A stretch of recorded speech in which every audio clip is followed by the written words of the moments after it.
without further ado, Mr. Master Barber, Andre Morrison. How you doing, brother? Hey, brother. Peace. I'm good, man. Peace, man. Tuned in. It's good to see you, man. Tuned in. Good to see you, man. Good to see you, man. We came to represent today.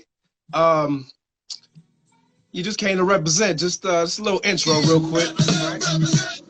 Hey, represent. Yeah, represent.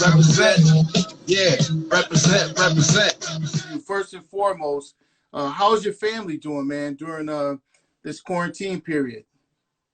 Yeah, thank God, man. Everyone is well. We know some people that have passed due to this virus, some people that have survived, who have had it and beat it.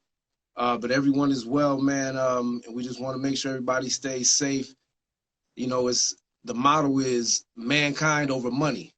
Yes. Not the other way around. Not money over mankind, it's mankind over money. So we got to stay real focused and be real clear with what's going on here. But yes, everybody is good, man. How's the family? Oh, good. Everyone is doing well, man.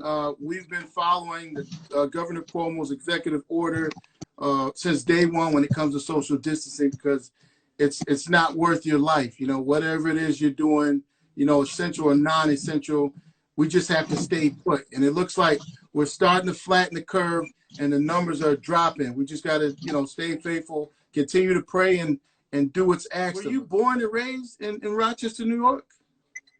Well, actually, man, I was raised in Rochester, man. I was born out in Colorado, man. For a lot of people, most people don't know. But I mean, I was born out in Colorado.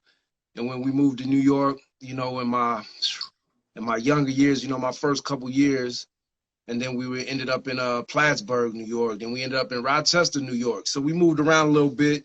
And I came to Rochester, New York when I was 3. And I was raised here. My camera keeps flipping, but whatever, we're going to get that. But, you know, I was brought over here, you know, at the age of, 3. So I was raised here. My aunt ended up moving here.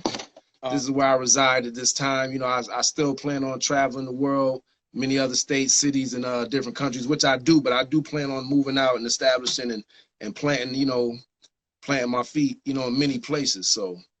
Got you. How long have you been barbering? Man, I've been barbering since, as early as when I was like 12 years young.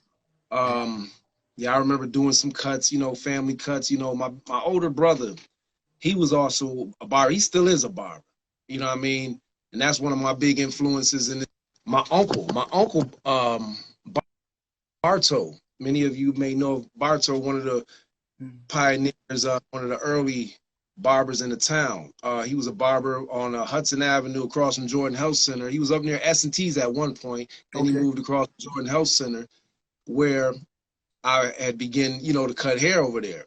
But before that, I was in the neighborhood cutting hair, on porches, in the house cutting hair, in the basement, after school, locker room. The coaches would let us cut a little bit before games or practice, what have you, and wherever we can get it in.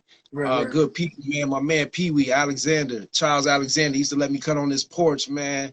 I'm from Robert Street, man. I used to cut on many of the porches, Robert Street, Holster Street. And, this is where I came into the game of barbering. My uncle Bartow, he was the barber, started off the family tradition. So now, man, Bartow put in a good 50 himself. Me personally, I put in 30 plus myself. So it's growing. My cousin, Bartow's son, Reggie, that's my cousin. Reggie is also a barber. My cousin Zahid, Corey, another barber. Like I said, my brother. So I'm not really the first generation, but I'm carrying on this tradition. And, I'm going to pass this tradition on, down the line to the rest, to the team I have, to the children that I've raised, to my grandsons, daughters, sons, whoever, to everyone under me in the community in which I build with. So I'm gonna continue to pass this thing down, and because it's deeper than a barber thing, it's a community thing where we get to reach out, we get to interact with the community, and the barbershop is a pillar of the community, and I myself am proud to say that I am a pillar of my community, and doing what I love and what I do. Hey, you're carrying the torch well, brother. You Thank you. know, you're a jack of trade and a master of all. You know, it seems like everything that you touch, you master, Andre, and I admire that about you. You have a great work ethic, man, and you are a perfect model of an example of a contributing member of society. It goes along with that slogan of "We're more than just barbers; we're entrepreneurs." Mm-hmm. And I'll let you get into Yes. some of the other things that you do, man. Just that little cut that you just had there. You go by another name as well, don't you? Yes, yes. DJ Andre Agony, you know, representing for Peace Production, Rock New York Entertainment. We do DJing, we do promotion, you know, parties, events, shows, you know, what have you. So, you know, you can also reach out for those services, you know, 585-303-6871, Andre Agony on Instagram. And yeah, those are the things, some of the other things we do. We, you know, we do landscaping. We do yard work. This is the yard works. We do landscaping. We do housework. We also, if you look at the shirt, it's Red Horse Medical Transportation. So we do transportation, not only medical transport, we do taxi service. We do package delivery. We just all into the transportation business right now, as you can see. So make sure, you know, you reach out, and we accept Medicaid. We now accept the Medicaid. So definitely reach out for the services. What else do we do? Man, we're doing the barbering, the Red Horse transport. We do dogs. I breed dogs also. Wow. Alapaha, blue blood bulls. I got a couple pictures. I'll show you a couple of the dogs that we, where's my thing here? Let me see. I got a couple of them on here. Beautiful dog, man. Wow. Oh, this thing is acting a little bit, but yeah, we definitely put those together, man. We've been breeding these dogs since, man, about 95. You know, Merle patterns, you know, exclusives, Wow. brindles, Merles. Yeah, we do this. We've been doing this for a while, so you can get in touch on that also.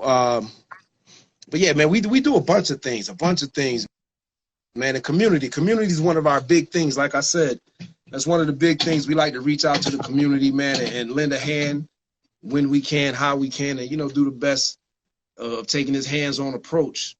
And we want to show by action. You know, words are one thing, but, you know, people are going to follow your actions first. And, Right. And I didn't, you know, without you even telling me that, man, everything that you've said, I've seen it come to fruition, man. Like I said, I respect your work ethic. Let's jump into, you know, COVID-19 and the impact that it's had on the beauty industry and some of the possible changes that we're going to have to make ourselves when business opens back up. What are some things that you're considering, or what are some of the other things that you see barbers doing in other states as far as preparing for COVID-19 and changing our Part 10 code? Okay, well, first I'm going to say, yeah, I'm representing with my clients. No shave, man. I'm letting it stay real rough, man. They can't get a cut, so I'm just holding off with them, man, because they trying to get these haircuts so bad, man. They offering some good money, but, man, it's mankind over money, and, you know, I can't take it. I can't take the money. You know, I'm sorry. No disrespect to y'all, but, you know, I have to protect this circle. Absolutely. And but with the industry change, it's going to bring some changes. Hey, what up, Brett? I see you on the check-in. So with the change, I'm gonna say it's gonna be some changes, because we the barbers, we're like surgeons, man. We right up on you. We're up close. You know, we got metal on you. We have utensils on you. We're scratching at your face and your scalp, etc. So every time somebody gets a haircut, we have some blood, even if we can't see it. We know blood can be micro. Even though we can't see these things, we have to make sure that we stay prepared for these things, and safety, gloves. You know, we may have to wear goggles when we come back to this. And every time you put a client in a chair, you put a neck strip on them. Make sure that the cape isn't touching their necks. They get out that chair, you spray the headrest and the chair down, especially the neck rest in the hands where people are touching that. You know, using new towels on every customer, never using the same towel twice, using a fresh razor, because as of like 92, brushes, dust brushes, and straight razors have been banned in New York State. Many barbers don't know this. Some barbers know this and choose not to, you know, agree with this or whatever, but these things can transmit disease and can be very dangerous. So we have to stay ahead of the game. And when we know better, then we have to do better. So, you know, we're going to have to be very sanitized. This is going to have an incredible effect on the barber and the beauty enhancement field. It's going to have a tremendous effect on us. So I just tell everybody in this business, read up, do research, make sure that when we come back, make sure that we're helping to get this thing right. I just want to say also, I want to say, you know, the UPBCA, the United Professional Barber and Cosmetologist Association, which I am a board member. And I like to say that we were very instrumental in getting Governor Cuomo to announce this barber and salon shutdown, you know, and it of course, this is our industry. We love what we do. It was nothing against us or nothing to hurt our pockets, but it was all about us being safe. So we held a little a group meeting or whatever, and I brought it to the attention, and I said, listen, we need to reach out. So we put it together, and then our president, which is Willie Lightfoot of the UPBCA, he's also the vice president of city council, he reached out to Cuomo and sent that letter out. So in that, I feel good being a part of a group in an industry that was able to hands-on, you know, have some impact, have an effect, and which not just that I think, that I know has saved many lives, because we're on that front line, you know, and you know, so many people could have been affected and possibly even have died, right, catching this through our field. So, you know, it feels great to, you know, be influential and have, you know, that type of hands-on at doing these things. Right. I reached out to Marcus Harvey, and I spoke to Ivan Zoot, who's from Chicago, Illinois, and they have a Barberside ready to open guideline, which they were speaking about a number of different things. Do you think we're going to move towards online booking totally? I know we're going to probably have to stagger those appointments, but how do you feel about online booking? Well, online booking is great. It is very great. It's very organized. It even gives a barber, because if you don't have booking or online booking, you know, you're sitting there twiddling your thumbs or something. I mean, it gives you a time to organize your day, to know what your day is looking like, to know how many clients you have. And me personally, I prefer that. I do prefer appointments. That way I can, hey, Miss AV on the check-in, and I can structure my time. I can structure my schedule, and it's just more convenient. It's like going to the doctor. You really don't just walk into your doctor, and you know, we're equivalent to a doctor. I mean, with the degree of what we do in our profession. So yes, you know, it's all right to make an appointment, and it's all right where people have to learn and get into that structure of making appointments and not thinking it's just a hairdo or just a barbershop, but this is a professional business. And I see that some people will mistake this from being professional. You know what I'm saying? They'll think it's, you know, some side thing or something like that. But no, this is a profession. It is to be handled as a professional business. So let's make sure we're all keeping that in mind.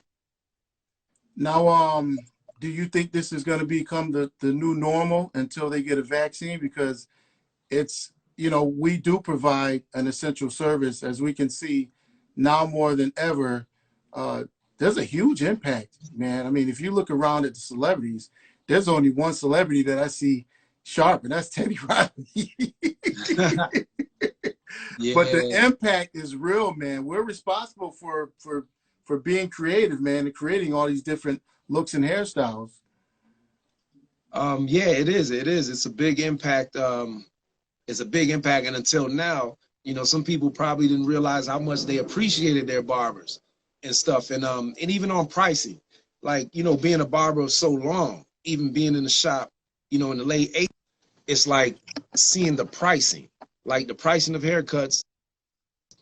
You know, if they were in '89, if haircuts was $10, $11, $12, you know, fast forward 30 years up, 33 years up or whatever, 32, whatever, and we looking at these prices and we're like, wow, you know, they didn't move much. So the barbers aren't being paid, you know, what we deserve, you know, and all barbers have different calibers of cutting or whatever, but overall, you ask yourself as a client, are you going to be making the same money that you were making in '89 and be satisfied with it? So you must treat your barbers accordingly, of course. And, you know, I know that people will spend out on the latest fashion, the high price shoes, this and that, but then they want to shortcut the barber. You know, some people will go and they'll buy expensive drinks, what have you, but they want to shortcut your barber. This is your appearance. You know, this is your face. This is your view. So appreciate your barbers and take care of them accordingly. And, you know, it's only business. It's only business. And, you know, you make us do our best, make us work our best, and show us that we're appreciated. And even with the kids' cuts, you know, a haircut is a haircut, and it is what it is. Some people say, but it's just a kid. And, you know, sometimes I say, well, that kid's head is just as big as a grown-up, you know, no different. Right. You know, and then I say, hey, the kid isn't paying. What does it got to do with this? A kid, you paying. You're the adult. They're getting a haircut. I'm doing the same thing, sometimes more on this younger person. So let's just keep things in perspective and make sure we take care of our barbers and our cosmetologists, stylists, and anybody in the beauty enhancement field. And once again, take this time to plug in. Go into the upbca.org and check us out. The upbca.org and check us out.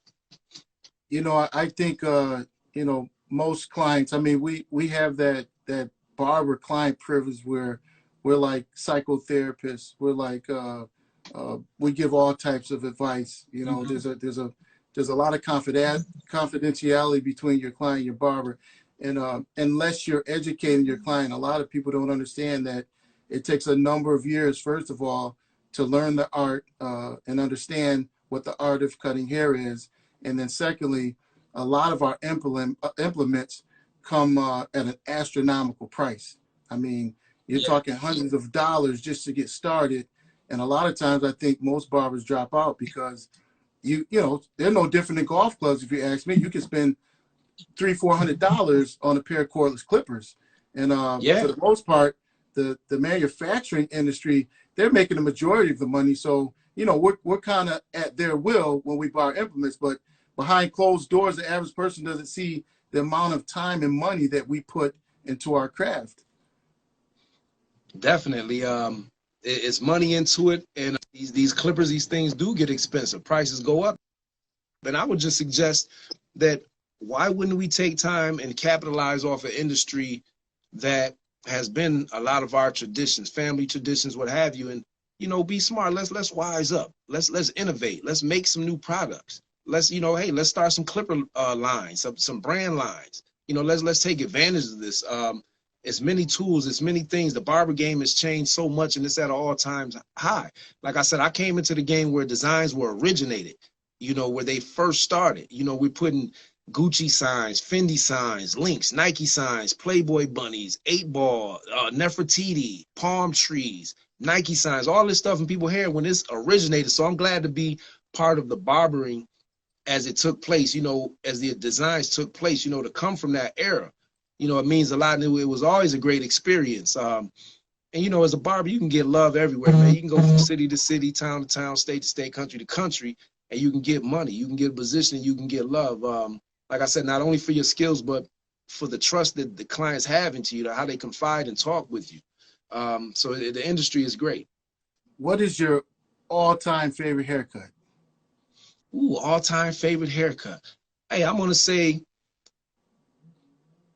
it's going to go between the box and the afro. You know, coming up in my era, that high-top box, that was that cut. That was the cut, man. I wish I had some pictures ready. I used to wear one.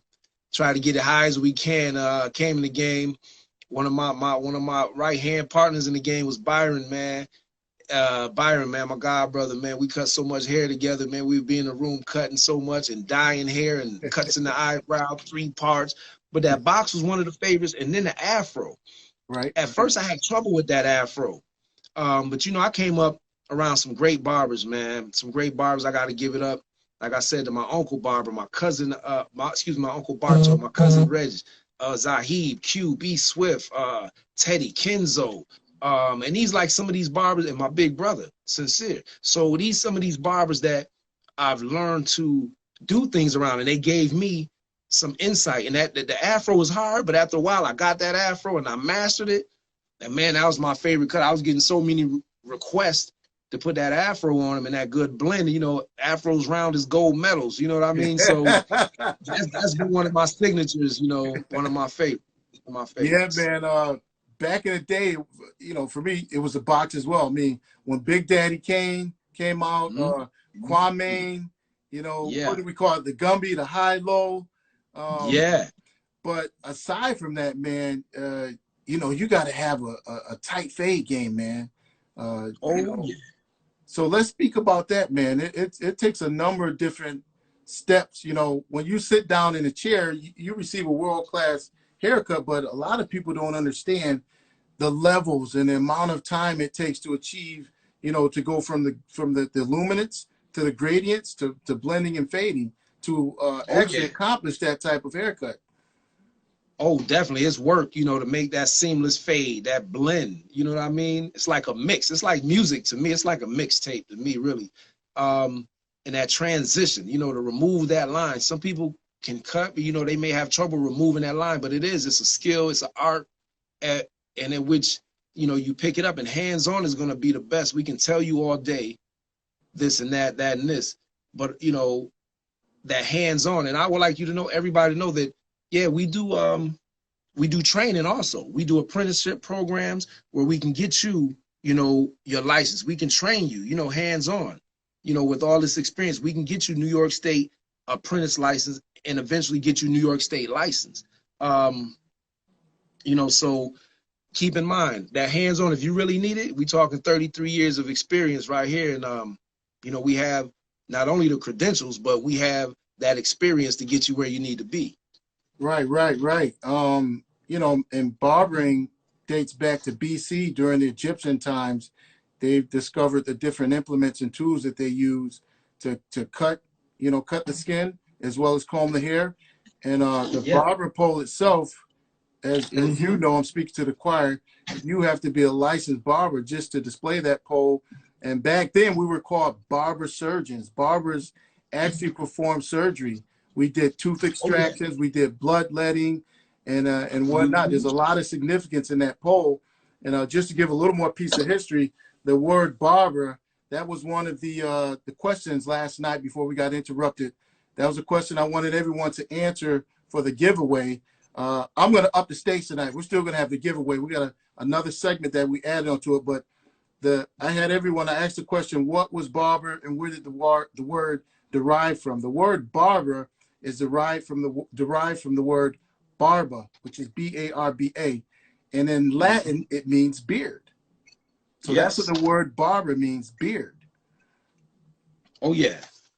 Yes, indeed, man. And look, I just want to show a little bit of a certificate too, man. I got a couple of these things, but this is me. And it says the University of the State of New York. Wow. It says licensed private career school teacher certificate. Awesome. And that's me, Andre Morrison. So yeah, this is what we do, man. That's I'm just glad to get this far in my career. Yes, brother. Thank you, man. To get this far in my career, man, and to be able to capitalize and, man, to be able to have this much time in the game, man. It's everything, man. It's everything, man. I had some other plans earlier with my career and what I was going to do. I wanted to go down south and go to, you know, some different colleges and this and that, which I didn't do. But, man, I wouldn't change it for the world, man. The experience, the people I've got to meet, and the families I got to interact with, the community that I am a part of and that I live in every day and hands-on every day, man, it's priceless. You know, the lives I have reached, you know, and the mentorship and all that is priceless, man. And even good awards like this, man. City of Rochester, man. Mayor Lovely Warren, man. Andre's Barbershop, man. We got this. Awesome. And, man, and we stay busy, man. We stay busy in the community. And like I said, Dougie Fresh said, loving every minute of it, man. Every minute of it. I see you working, man. Like I said, I admire your work ethic, man. You inspired me, man. I started back in '91, and you know, it was a hobby for me. Me and another high school classmate were cutting each other's hair. He started liking girls. He was like, "Mons, I can't let you do it anymore." So I proceeded to go home, tried to cut my hair. It was an epic fail. I went around the corner to the barber shop near Chantel Lounge, and I bartered this deal with the barber. I said, hey, you know what? If you straighten my hair out, I'll sweep up. So he would cut my hair, he would straighten it out, I would sweep up.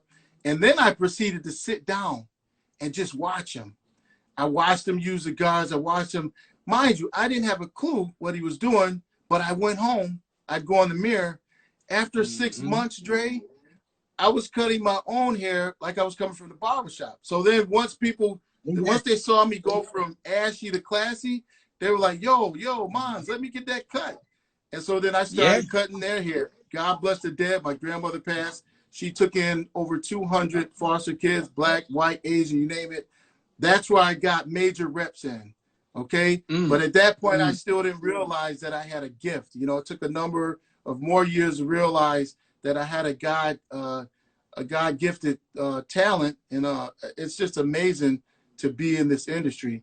I'm going to ask you one more question before we let our guests chime in and ask a question. How do you feel about hair enhancements? Well, you know, I think it's a great thing, man. I think it's a great thing. I think it's a beautiful thing, man. It's talent, it's creativity, and you know, it gives you opportunity, you know, to change your look, you know, to present yourself in a different way, because we know appearance means a lot, even though you can be the person that you are, but people tend to judge things by how they look. Not saying that it's not all about that, but sometimes your first impression is a lasting one. And when people see you one way, and when you dress a certain way and you present yourself a certain way, that tends to last. And that, like I said, that impression is major. So this enhancement thing, it's a good thing. Like I said, if it can make you feel better, make you look better, then that means we have done a good job. You know, we have done a good service. I want to just piggyback on that. You can have some of the finest designer wear, some of the finest threads, Salvatore Ferragamo, Louis Vuitton, whatever. What brings all of that together is being well-groomed. When you are well-groomed, correct me if I'm wrong, Andre, when you are well-groomed, that's what brings it all together. You, like I said, you can have the finest threads on, but if you're not well-groomed, people are going to take a third, second, fourth look at you and go, okay, he looks like he's worth something, but, you know, he has a little stubble. You know, his hairline is off a little bit. And as barbers, you know, we're always visualizing and saying to ourselves, you know what? He need to come to Andre's. He need to come get the Maz experience. We're constantly scared. And check this out, right? That's a funny story, right? Because a friend of mine, man, my boy Troy Clancy, right? He probably watched it, right? So he was coming around for some years when I had another barber. He was another barber's client who I used to have working with us, and he was coming around, right? So when he came around, he didn't know I came out the back, I'm cleaning up. He didn't know who I was, right?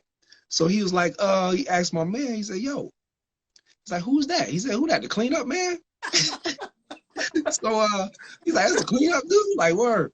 So it was funny because years later, he'll tell me the story like, man, I thought you was the cleanup dude, man. I didn't even know who you really was. I thought you was just some old cleanup guy or something, man. It was just funny because they will. A lot of people, they may see me present myself in a different way. They might not know who I am.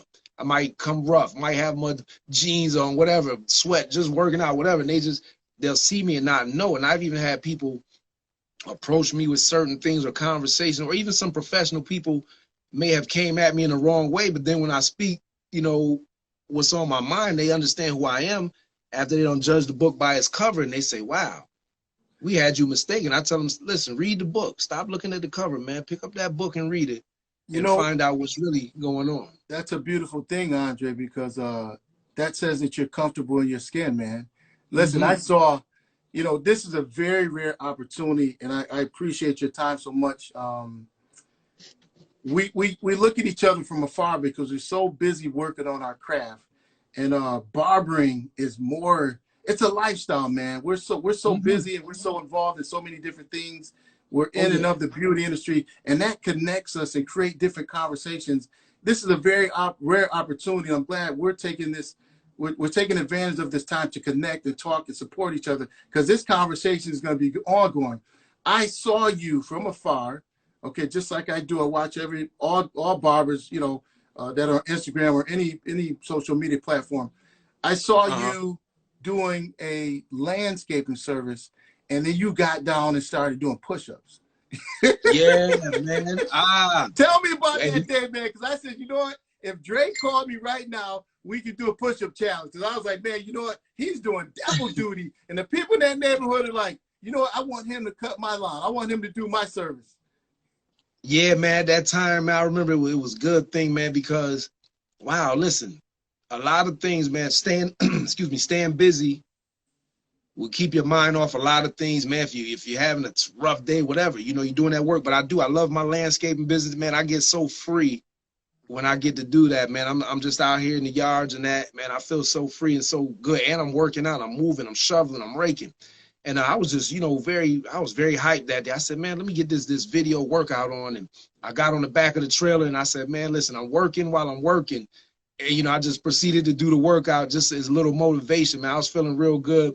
You know, the yard work had me feeling so good. I just wanted to reach out and motivate everybody and let them know, yo, hit this exercise, release them endorphins, man. They make you feel better. They curb anxiety. You know, it's just a good thing, you know, and workout is mandatory as a human being. I don't care what's your age, your race, or anything. And especially during times like this, workout is mandatory in life. You live a better life when you work out. You know what I mean? Because you feel better. And when you feel better, you do better, etc. So I just wanted to plug that in, you know, for the physical fitness. Stay busy, whether you're just walking around some blocks or something, doing some jumping jacks. And if you want to increase it and do things to a higher degree, that's also so much welcoming, you know. But yeah, definitely stay on that workout. Yeah, just to segue into that, you know, that's something that's very important within the industry. You know, we're behind the chair, you know, for an inordinate amount of time per day. You know, that takes a certain level of energy. That takes a mindset. So psychologically, mentally, and physically, it wears down on you. So it definitely behooves any barber or any master hairstylist to be fit. You know, make healthy choices. So we're gonna, hey, thanks for checking in. I'm gonna just acknowledge a couple of people. Ike the Food Finesser, another classmate, a guy that's well known in the community. You guys got to check his page out. He's been making some awesome dishes. Okay. Thanks for checking in. We're gonna give you know Ike, right? Which Ike is it? Yeah, Big Ike. Ike. Yeah. He used to sell the food, he sell the dinners. Yes. He sells dinners, and I know Ike. Yeah, for sure. So Ike just checked in. We want to give the viewers an opportunity to ask a question. So if you guys could use there's a Q&A function on there, and just throw a question out there, okay? And let me plug in too. We talking about the workout. I want to plug in right here. Let me see if we can see this. This is a picture, man. This is an old barbershop picture though. But man, that's Charles the Natural Murray. That's my man Charles. That's my coach. That's also my boxing coach and good friend Charles Murray. That's him right there. So man, you know, we pumping Charles, and and this is a cut that I did back in. This cut goes back to, man, I don't know if we could really focus on it, but 80s, this here cut was done. Huh? 80s? Yeah, the link. Yeah, this here is the late 80s right here. That picture right there, that's my cousin Reg's chair, but I was cutting there, and he had that picture of Charles Murray up there over in Atlantic City or something, some fight. But yeah, like I said, man, it's just been a great career, man. Like I said, the good people, man, and able to pull out some old throwbacks like that picture, you know, also. And I got a picture here too. I want to share with y'all. This one too, man. This is my cousin. I don't know if you can see it. My cousin Doughboy, rest in peace. But man, I put Doughboy in his head back. This thing was flipping a little bit. But this about them 90s, and you see LL and Kumo D shaking hands, Eric B and Rakim on the poster, Digital Underground. That was in my room back then, back in the day. But you know, we do this thing, man. It's been a long, even though back in the day we didn't have all these cameras. We didn't have all these cameras to catch all this footage like we have right now. And you know, and one more thing I gotta plug before I forget. I see the questions too, but I want to plug this. This is one of the main individuals. This is my mother, Emma Morrison. It's a plaque she got from President Obama. And it shows Lifetime Achievement Award. But she has helped push me into this whole community thing, man. Yes. And you know, I've been fortunate, you know, to follow her lead in a lot of this. And one more thing while we got these things here, this is another one, man. This is from this is the Honorable Ernest Flagler and the Honorable Willie Lightfoot. This is doing community work. you know, at the barbershop. This is for doing a lot of work with the shop. These are some of the programs that we have been doing, the Cut the Violence programs. That we would give free haircuts, free toys away. We do this like twice a year at the shops and through other events. So yeah, make sure y'all stay tuned. And oh yeah, we got some questions up there. We said, what's a good brand? Right, really quickly. I just want to pay homage to Charles Murray, the Natural, yes. phenomenal local boxer. I used to box at Avenue D, Dre, and I got the rare opportunity to watch him work. I boxed with Push-Up Fraser, Leon, all of those guys back in the day. Don Posters. Don had an after-school program. We used to take the bus over to Avenue D, and I stopped boxing because I was a bleeder, and my mom said, "No, you can't do it. If you hit me in the face with a bat, now I won't bleed." But I guess I wasn't meant to be a boxer. But I saw Charles Murray coming up, man, and Charles Murray had skills out of this world. All right, I'm gonna let you do the first question, Dre. Oh, what's a good brand of T edgers? I like T outliners. I like the Andes T outliners. That's one of my favorites. Or the outliner 2. You know, the T is more T-shaped. The outliner 2 is more of a straighter without the extra, without the blade being as wide. Those are some of my favorites. You know, the good power, the good crisp cut. And now we have a lot of cordless that are catching up. Some of the early cordless brands weren't as powerful or accurate, but you know, the new technology, different battery, they're working much better. So I would say that Andes T outliner and Andes outliner 2, some of my favorite. Some of the originals, probably some of the most popular, hands down. We have some new ones, the bezel. I have some reviews. I haven't personally messed with those yet. And we have the Babyless or whatever. Those getting a lot of good reviews. I've seen a lot of good reviews on those. I've seen a lot of the barbers that I work with use them, and that's been a top choice. So they are getting good reviews on a lot of these. I personally use, you know, the Babyless. Babyless has always some type of effects after it, but the Babyless Gold Trimmer has been my go-to. I'd say that barber should win an Emmy, a Grammy. That has been my workhorse. The battery is great, and like you said, Dre, it would be nice if we could collaborate and come out with our own tools, man. Because going into these stores is like it's like a kid going into a candy shop. You know, you can't control yourself, man. So on that note, how many pairs of clippers do you own? You've been in the game for like 30 years. Well, man, listen, I have a collection of clippers. I mean, believe it, I have some of these early clippers where you would grab and squeeze, and then the blade would cut as you squeeze it, like a scissor with a spring. I still have a pair of those. I mean, I really didn't use those. Right. That was even before my time, but I end up collecting those. Man, over the years, I have 76ers. Man, I don't know. Right now, probably just still, even in my possession, I probably got at least 30 some pair of clippers in my possession. But sometimes I'll pass them along and move them around. And but yeah, even like with the cordless, I've just been even updating the cordless seniors, the cordless Andes, either the slim or the outliners. So I just keep moving with them. But yeah, the collection has been crazy. I used to have a metal comb that I had, man, I had that thing about good 20-something years, and somebody ended up moving it, something. But I even have some of the original Afro picks, some of the original fold-up picks that were sold at J&R Beauty Supply. Some of the original tonics, man, I even ran across some of those that are unopened that are really from the 80s. So yeah, it's some classics, man. I have a classic barber case with like the mirror, the comb, the brush, and that thing has to be from like the 40s. So yeah, I've just been collecting some things now. Well, looks like Ike asks, does steam give you a closer shave? I wear a bald head. Okay, Ike, it's not the steam per se. Usually when we do a straight razor shave, we use a steam towel to open up the pores. The key to a close shave is stretching the skin and keeping it taut and making sure you don't allow your fingers to get too far away from that blade. And really, it's the implement itself. I use a single edge razor blade, and you want to make sure you keep the skin taut. There's a number of different other elements that you can use that barbers are using. But if you want that good, classic, clean, close shave, you use a razor. I mean, if you can find one, I mean, if you direct message me, I can send you a link. I got a few other razor handles that can get that close shave, but it's not the scheme. We put the hot towel on there to open the pores up. And then we put on the shaving cream or shave gel. Then we take it off. Then we use another hot towel. Then the last step is closing up the pores. And then you want to make sure, most importantly, that you rehydrate or re-moisturize your skin. Don't let it just go dry. Yeah, and the heat can soften up the hair also. And like you said, when you stretch it, it pushes the hair out of the pore. It opens the pore so the hair is standing out of the pore. So when you cut it, it's getting it cut as close to the bottom as you can. So yeah, that's a very good technique you told them. Okay, so new segment. As we're going through this new segment, it's called the 21 Question Rapid Fire.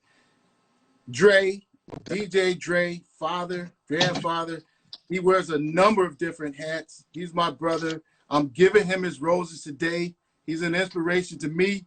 That's his little grandson right there. And I believe his mother is a classmate of mine. I started seeing less black hairs. I stopped getting those ingrown hairs.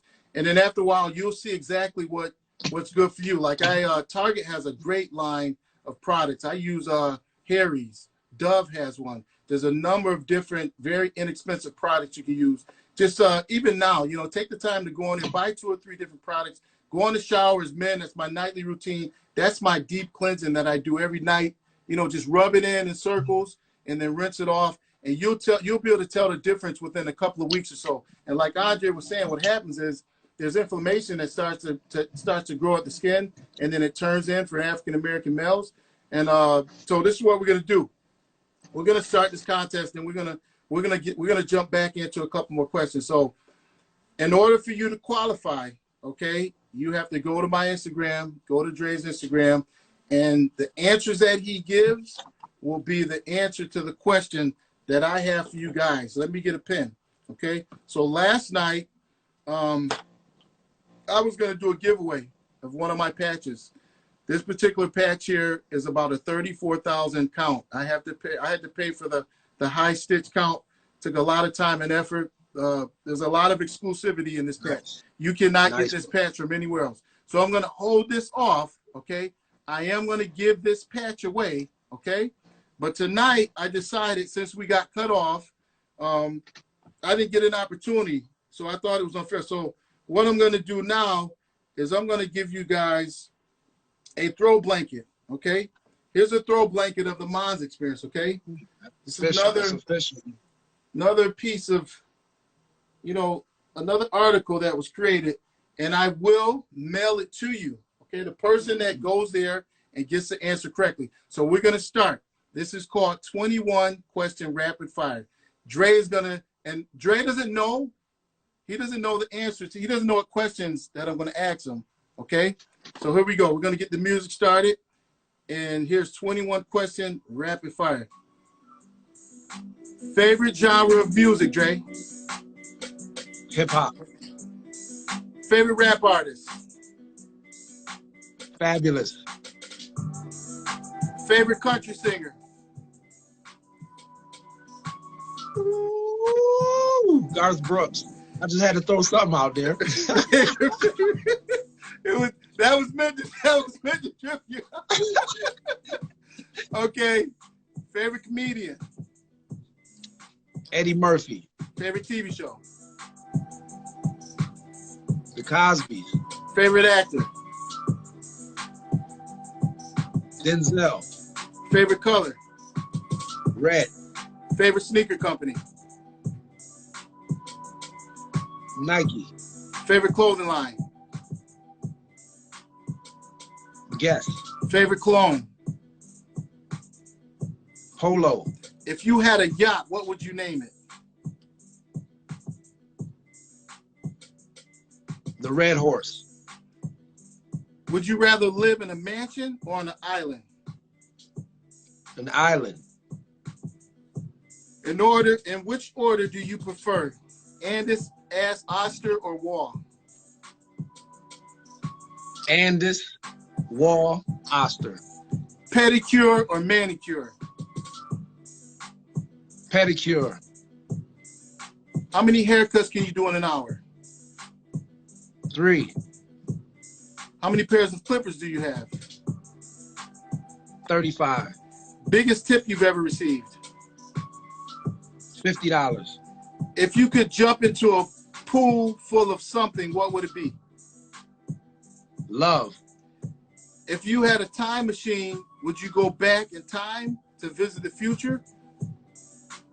Let me rephrase that. If you had a time machine, would you go back in time or visit the future? I would visit the future. If I gave you two numbers, which one would you choose? 45 or 44? 45. Hey, hold up. Can't change it. I Good. know you just thought about it. That was a good one. That was a good one. Okay, that was 21 questions. Rapid fire. But I'm 45. I'm 45 years young. That's why I picked that. I know you did. When you said, "Whoa," I know you thought about the significance of those two numbers. Yes. Okay, we're gonna jump back into a couple of questions here. We got about 7 minutes or so. We'll take a couple more questions. If you guys want to ask another question or so. Go ahead. Yeah, we open for questions. I want to show a couple pictures while we wait for the questions. Absolutely. Some of my favorite people right here. It's my cousin Keisha and a few of her boys. This is Omar, Tajar, and Ramik. These my younger cousins, man. These my cousins, but they like my nephews and my sons, man. And this is when Ramik was graduating from Morehouse. Wow. He graduated high honor, cum laude. You know, he's like some of my first children, man, and I helped raise him, man. It's very instrumental. It feels good, man, and, you know, to know that he's raised the bar and is continuing to raise the bar for our family structure and status, man. Awesome. Let's give him his roses. Let's give him his roses today. Give him his roses. Yeah, man.